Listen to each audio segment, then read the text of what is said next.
Sa Lunes, may bago na maghahatid ng pinakamaiinit na showbiz news dito sa Chika Minute. Ang bagong makakachika, kilalanin natin sa reporta ito ni Lars Santiago. Tapos na ang paghihintay. Kanina, humarap na si Iya Villania sa mga miyembro ng press bilang pagkapakilala sa kanya bilang bagong anchor ng Chika Minute. Hindi naging maramot ang kapuso artist sa pagsasabi ng kanyang nararamdaman. Ngayong ipinahayag ng siyang opisyal na makakachika ng mga manunood sa balitang showbiz ng 24 oras. Kanina na-excite ako, ngayon kinakabahan. yun yung nararamdaman ko. Kasi syempre alam ko parang there are huge shoes to fill. I mean, Chika Minute is Pia.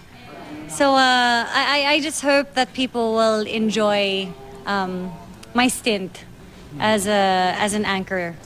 Kabilang daw sa mga paghahanda niya bilang Chika Minute anchor ay ang paghingi ng pointers mula kay Pia Guanyo. She was telling me nga na, Iya, there's a reason why I stayed for 11 years because she really enjoyed 24 Oras and what she's been having to do for the channel and for the show. Masaya ring ibinalita ni Iya na hindi lang pag-a-anchor ang kanyang gagawin. Gagawa rin daw siya ng mga istoryang kagigiliwan ng mga manonood. I'll get to interact with your favorite Kapuso stars. We'll be doing things together. So yun yung mga features na dapat niyong abangan.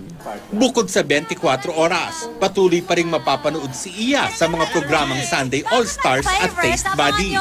Mensahe ni Iya sa mga taga-suporta. Ayan na! Ito na mga kapuso. Ako na ang magiging kachika nyo gabi-gabi. So please tune in to 24 Oras starting June 15.